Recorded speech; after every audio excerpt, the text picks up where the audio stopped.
జై శ్రీరామ్. నేను భోగేశ్వర్ శివశక్తి. మీకోసం ప్రాణత్యాగం చేసినటువంటి యేసు గొప్పవాడా, లేదా మీకోసం ప్రాణత్యాగం చేసినటువంటి కోడిపుంజురాజు గొప్పవాడా? ఈ రెండింటి గురించి ఒకసారి పరిశీలన చేద్దాం రండి. పీకల దాకా తాగింది ఎక్కువై ఏం చేయాలో తెలియక అలగా బ్యాచిన ఒక దాన్ని 10 మందిని వెనకాలేసుకుని ఊరంతా బలాదూరు తిరుగుతుంటే ఒక గుడి కనిపించింది. ఆ గుడిలో కొందరు వ్యాపారం చేసుకుంటూ ఉన్నారు. ఒక కాలంలో గుడి కేంద్రంగానే అన్ని వ్యాపారాలు, పూజలు, భజనలు అన్నీ జరుగుతూనే ఉండేవి, అందరికీ తెలిసిందే.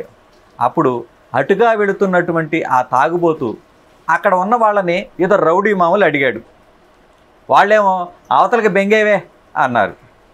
దాంతో తాగింది ఎక్కువైనటువంటి ఈ దైవ కుమారుడికి నన్నే ధిక్కరిస్తారా అని అవన్నీ చెల్లా చెదురు చేసి రచ్చరచ్చ చేసి రౌడీయిజం ప్రదర్శించి అక్కడున్న వాటిని కొన్నిటిని తీసుకుని అక్కడి నుంచి వెళ్ళిపోయాడు.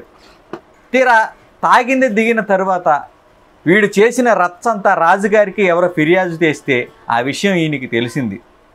తెలిసిన వెంటనే ముడ్డి మీదే గుడ్డలు ఊడిపోయేలాగా ఊరంబడబడి పరుగులు తీస్తూ పక్కూరు పారిపోయి ఒక గృహలో దాక్కుంటే బొక్కలో దాక్కున్నటువంటి ఎలుకను పట్టి లాగినట్లుగా వాడు ఎక్కడున్నాడో వెతికి లాగి ఏడుస్తున్నా సరే తన్నుకుంటూ మలమూత్రాలు విసర్జించే వరకు కొట్టి ఈడ్చుకుంటూ తీసుకొచ్చి రాజు దగ్గర నిలబెట్టారు. తీరా ఆ రాజు అక్కడ జరిగిన దాన్ని విచారించిన తర్వాత ఆయనకి ఒక శిక్ష విధించాడు. ఆ శిక్ష విధించిన తర్వాత ఆ మలమూత్రాల వాసన భరించలేక ఆ గుడ్డలన్నీ ఇప్పి ఒక గోషి కట్టి ఆ కొట్టుకుంటూ తీసుకెళ్ళి 3 మేకులు కొట్టారు.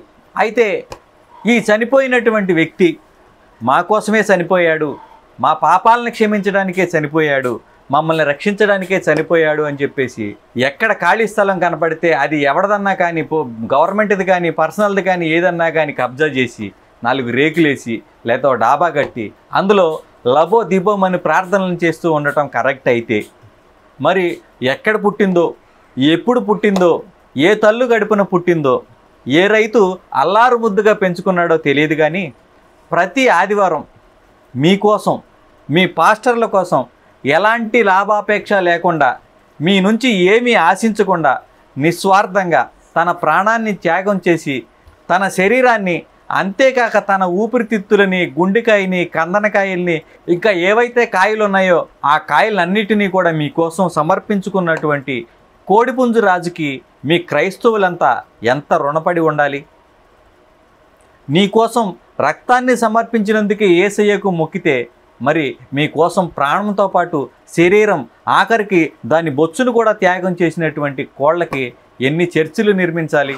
క్రైస్తవులారా, ఒకసారి ఆలోచించుకోండి. మీకోసం యేసులాగానే శరీరాన్ని, రక్తాన్ని, ప్రాణాన్ని కూడా త్యాగం చేసినటువంటి కోళ్ళని మరువకండి. వీలైతే అదే దారిలో ఉన్న మేకలని, చేపలను కూడా చర్చిలు నిర్మించి ప్రార్థనలు చేస్తే బాగుంటుందని నేను అనుకుంటున్నాను. ఈ లోకంలో మీలాంటి పాపుల కోసం తన ప్రాణాన్ని అర్పించినటువంటి కోడికి, మేకకి, చేపకి మహిమ కలుగుగాక. ఆమెన్.